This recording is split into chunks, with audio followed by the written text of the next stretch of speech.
Vamos começar a falar sobre soluções. A gente também vai ter aqui, para tratar desse assunto, dois vídeos, a parte 1 e a parte 2. Então, a primeira coisa é definir o que é uma solução. Na realidade, uma solução é uma mistura de duas ou mais substâncias. Para caracterizá-la como solução, é preciso que ela seja homogênea, ou seja, tenha um aspecto uniforme. Essa mistura tem que ser homogênea. Se for homogênea, é uma solução. Então, a gente pode definir de maneira bem simples solução como sendo uma mistura homogênea. Tá? Essas substâncias que são misturadas para formar a solução, uma delas é chamada de solvente e a outra é chamada de substância. Eu coloquei aqui em vermelho, porque muita gente chega com essa definição. O solvente de uma solução é aquela substância que está presente em maior quantidade. Coloquei em vermelho porque isso aqui está não totalmente certo. Não é que seja errado, mas não é a verdade total. Pode sim ser a substância presente em maior quantidade, mas não necessariamente é a substância presente em maior quantidade. O solvente, ele é, independente da sua quantidade, a substância que vai dissolver as outras. Um exemplo bem clássico disso é o ácido sulfúrico concentrado. O ácido sulfúrico concentrado é uma mistura de ácido sulfúrico com água. 98%. Significa que tem lá, em cada 100 ml, são 98 ml de ácido sulfúrico e 2 ml de água. Esses 2 de água é o solvente. Então, é a quantidade pequena em relação ao soluto. Mas é o solvente, porque é a água que tem a capacidade de dissolver o ácido sulfúrico, de quebrar suas ligações e fazer com que ele libere o H+, o íon e o seu ânion, ok? Então, um solvente é, por definição, a substância que vai dissolver o soluto. A gente pode classificar as soluções de várias formas. Então, uma ela é com relação ao estado físico da solução. Então, uma solução pode ser sólida. Exemplo, um leite em pó. É uma mistura homogênea, sólida.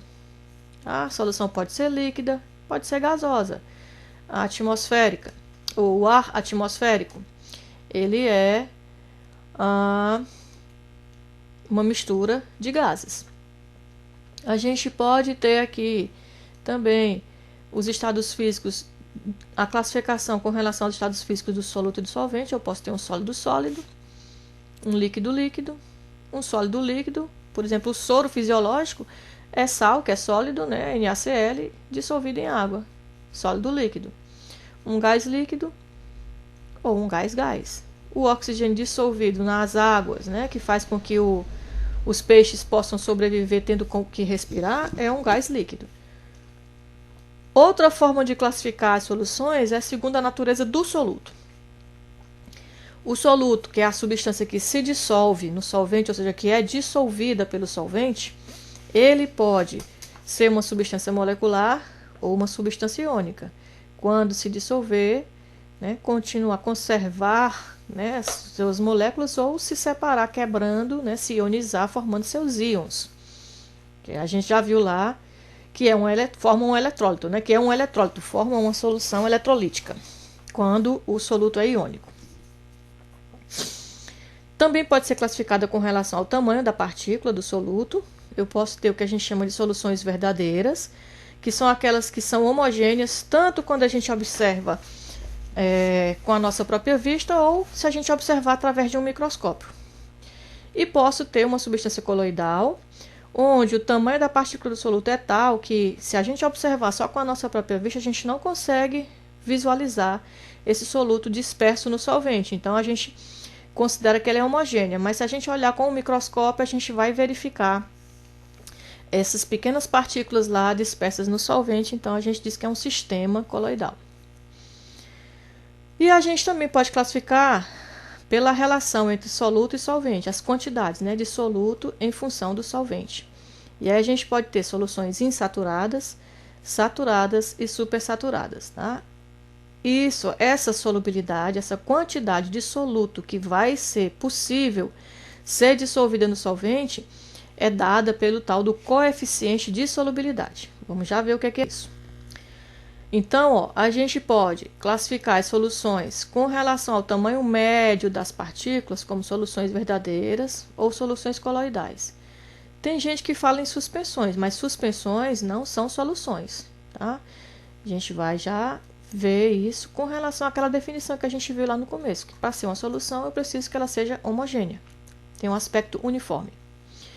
Então, ó, as soluções verdadeiras, o tamanho lá daquele soluto dissolvido no solvente tem que ser menor do que 1 nanômetro.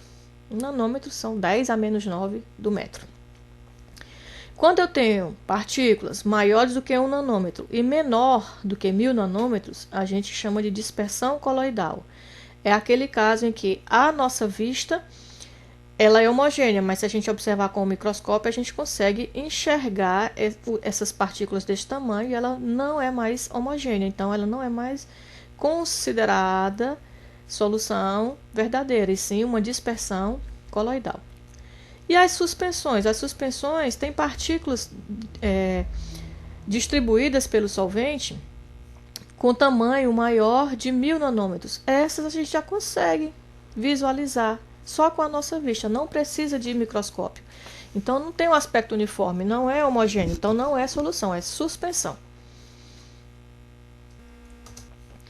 Com relação àquela quantidade de soluto que é possível se dissolver num solvente, essa quantidade é pré-estabelecida, ela é tabelada e é conhecida como coeficiente de solubilidade. O coeficiente de solubilidade é a quantidade máxima que eu consigo dissolver de um determinado soluto em uma quantidade específica de solvente a uma dada temperatura. Exemplo bem simples, ó, vamos supor que chegou um extraterrestre hoje aqui na Terra e disse assim: será que açúcar é solúvel em água?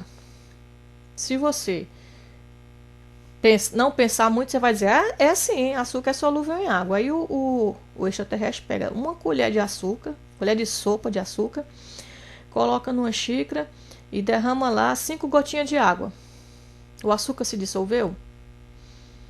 Só uma parte, não todo. Por que não dissolveu todo? Exatamente por conta dessa relação de quantidade, que é o coeficiente de solubilidade. Exemplo aqui, ó, para o sal de cozinha, cloreto de sódio, puro, só ele, NaCl, o máximo que eu consigo dissolver são 36 gramas de sal em 100 gramas de água, que é o meu solvente, o sal é o soluto, a água é o solvente, a uma temperatura de 20 graus.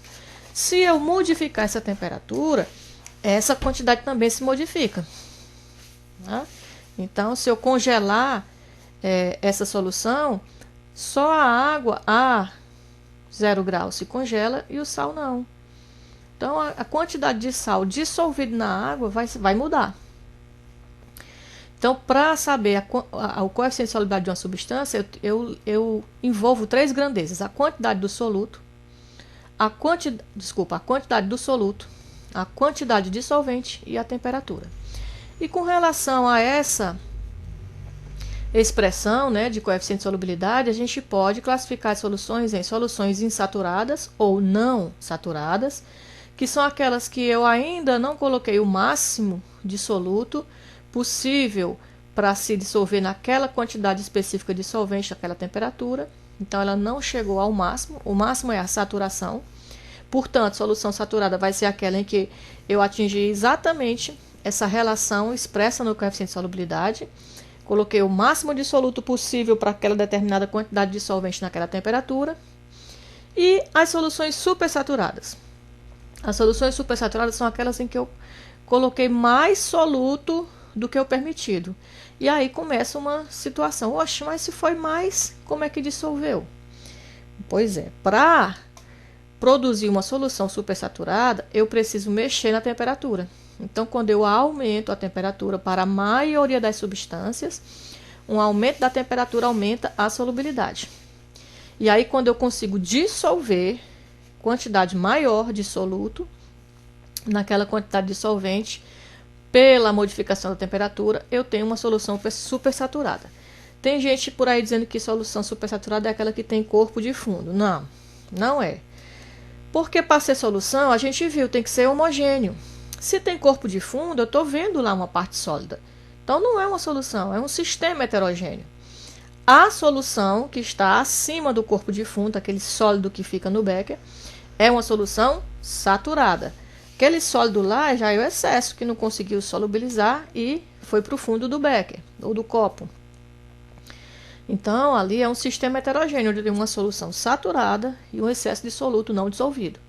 Para ser solução supersaturada, ela tem que estar dissolvida, esse excesso. A solução tem que estar homogênea e eu consigo dissolver esse excesso exatamente variando a temperatura do meu sistema. O mais importante, ou uma coisa muito importante para a gente, é saber determinar qual é a concentração de uma solução, ou seja, qual é a relação entre a quantidade de soluto e dissolvente presente naquela mistura. Existem várias formas de expressar a concentração de uma solução. A gente vai, nesse vídeo, começar a ver as primeiras e no próximo a gente continua falando mais sobre expressão de concentração de soluções. Então, a primeira, chamada concentração comum, ela é representada pela letra C maiúscula e a sua unidade, ou seja, a gente expressa as quantidades de soluto e dissolvente em gramas por litro. Gramas de solvente, gramas de soluto dissolvidas em um determinado volume em litro de solução, tá? Formando um volume determinado de solução. Então, ó, também chamada de concentração grama por litro, relaciona a massa do soluto em gramas com o volume da solução em litros. Então, simplesmente concentração vai ser massa do soluto vezes o volume da solução elevado a menos 1, ou seja, massa sobre volume. Um exemplo aqui, ó. Qual a concentração comum quando se dissolvem 20 gramas de NaCl em água suficiente para formar 500 ml de solução? Então, eu tenho aqui a quantidade de soluto, 20 gramas, soluto é NaCl, meu solvente é a água, ele não me diz qual foi a quantidade, só me diz que quando eu misturei, o total, a solução formada foram 500 ml. Então, para calcular a concentração comum, muito simples, massa sobre volume. 20 gramas do soluto, a massa tem que ser em gramas, sobre o volume tem que ser em litros, ele me deu aqui, ó, 500 ml, então eu tenho que transformar. 500 ml são meio litro, 0,5 litro. Professor, eu não posso botar em ml, não? Não, se botar, não é concentração comum, porque concentração comum é caracterizada pela unidade de volume da solução em litros, tá? Então, ó, 0,5 litros significa que a nível de concentração comum, essa solução é 10 gramas por litro. Cada litro de solução tem lá dissolvido 10 gramas de soluto. Um outro exemplo, para a gente praticar um pouquinho aqui sobre concentração comum, é o seguinte. O ácido fosfórico é um aditivo alimentar que se utiliza nos refrigerantes, especialmente aqueles tipo cola, porque eles dão um brilho, ajudam a melhorar a cor do refrigerante, tá? O limite diário de ácido fosfórico que pode ser ingerido é 5 miligramas por quilograma corporal. Então, se você pesa 10 quilos, você só pode ingerir diariamente 5 vezes 10, 50 miligramas de ácido fosfórico. E assim sucessivamente. Então, aqui ele pede para a gente calcular o volume em ml que uma pessoa de 50 quilos deve tomar, sabendo que a concentração do ácido no refrigerante é de 2 gramas por litro. Concentração comum. A cada litro de refrigerante, 2 gramas de ácido.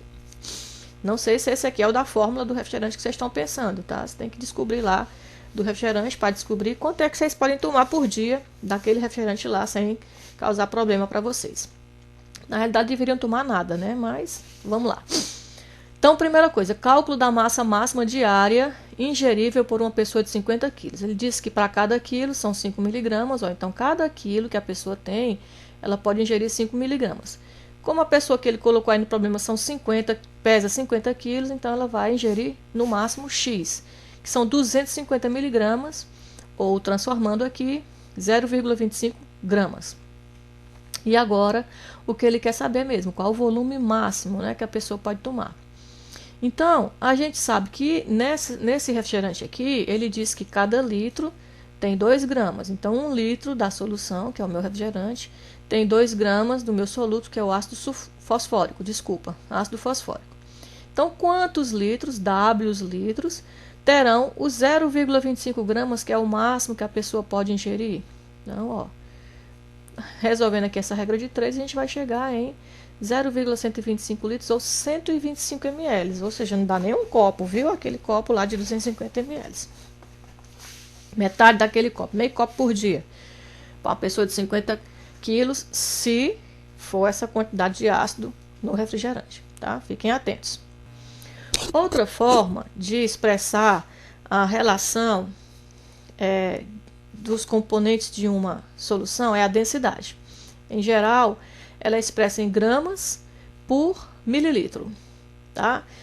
Essa aqui é um pouquinho diferente, ó, ela relaciona a massa e o volume da solução. Não é massa do soluto, volume da solução. É massa da solução com volume da solução. Então, ela serve para que a gente transforme, por exemplo, massas em volumes. Aqui não tem aquelas... A gente viu lá que as soluções podem ser sólida, líquida, etc. Então, se a gente quiser saber o volume de um sólido, a gente recorre à densidade. Por exemplo, se eu pegar 2 gramas de ferro, que volume esses 2 gramas de ferro ocupam? Então, ó, se eu fundir o ferro, eu posso medir o volume, mas eu não preciso isso. Não preciso levar uma temperatura para o ferro fundir e eu medir o volume. Basta que eu veja qual é a densidade dele. A densidade diz, vamos supor que a densidade do ferro seja 6 gramas por ml. Então, significa 6 gramas por ml, que cada ml de ferro pesa 6 gramas. Ou 6 gramas de ferro, se eu fundir, ele vai ocupar o volume de 1 ml. Então, essa é a relação que a densidade fala para a gente. Então, coloquei aqui um exemplo. Então, densidade é a massa da solução pelo próprio volume da solução. Como é que eu descubro qual é a massa da solução? A massa da solução é a total de tudo que está formando a solução, ou seja, a soma da massa do soluto mais a massa do solvente. Um exemplo aqui, a gente vê aqui, ó, sabendo que 400 ml de uma solução foi preparada misturando 2 gramas de um determinado sal com 380 gramas de água, determine o valor da sua densidade em gramas por ml. Ó, eu misturei 380 gramas de água com 2 gramas de um determinado sal. E deu 400 ml a mistura total. Vejam que alguém aqui ocupa um volume bem grande, né? Porque se a gente só somasse aqui, dava 382. Tá faltando aí 8 ainda para 400. Então, alguém se expandiu. A densidade será, então, ó, massa da solução é a soma da massa do solvente com o soluto sobre o volume da solução. Então, a gente vai ter 382 dividido por 400. A densidade dessa solução é 0,955 gramas por ml. Isso aqui significa dizer que se eu pegar 1 ml dessa solução e pesar, eu vou obter a massa de 0,955 gramas. Quando a gente for fazer exercícios, a gente vai ver a aplicabilidade maior dessa densidade. Outra forma de expressar, muito comum, é o título.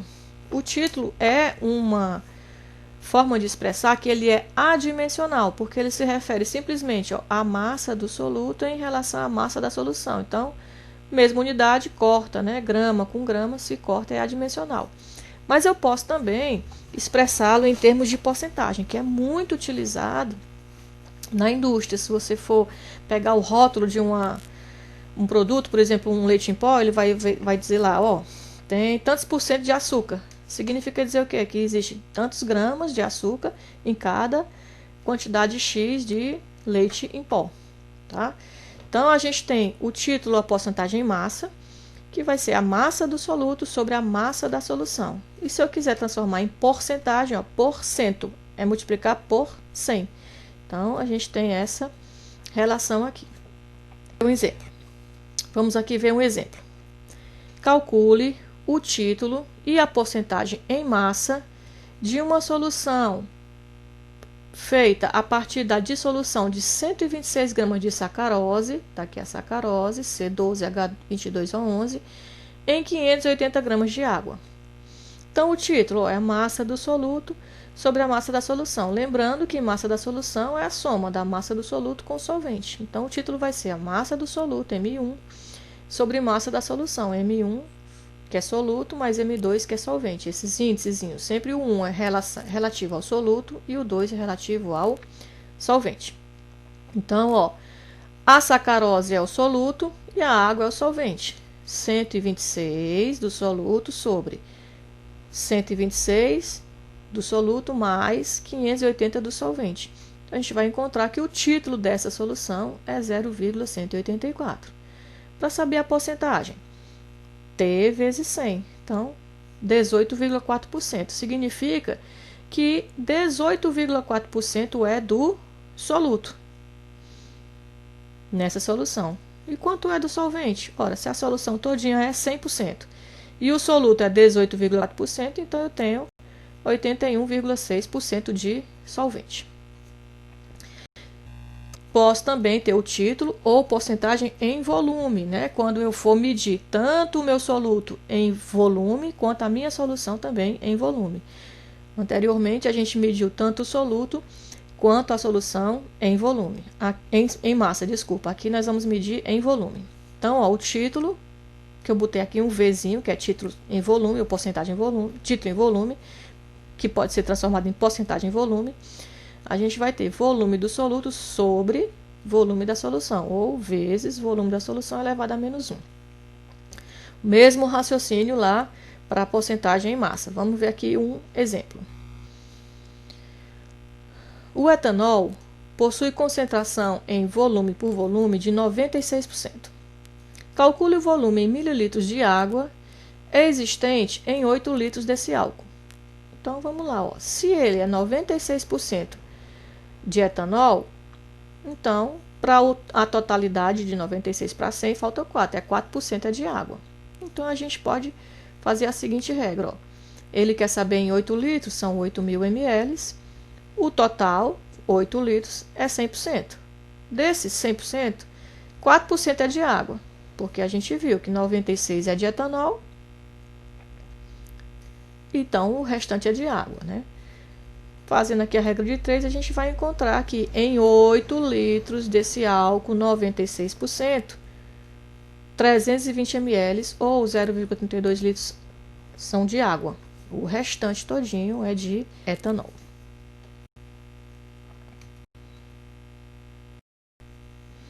E ainda podemos também falar de uma forma de expressar a relação entre soluto e solvente, ou soluto e solução, desculpa,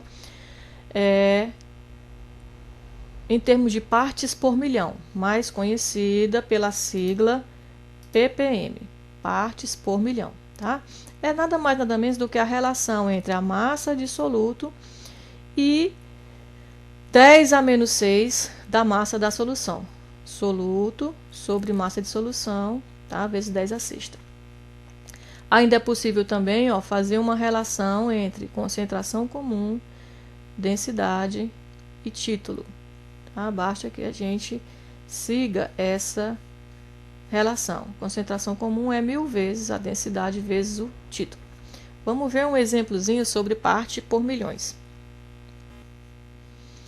Então, aqui, ó, a carência de iodo na alimentação e na água produz bócio. Então, por conta disso, para evitar bócio, a legislação indicou que o sal de cozinha, porque todo mundo come sal, né? Quando bota em qualquer alimento, geralmente tem sal, que deveria existir 0,01 ppm de iodeto, tá? Em cada quilograma de sal.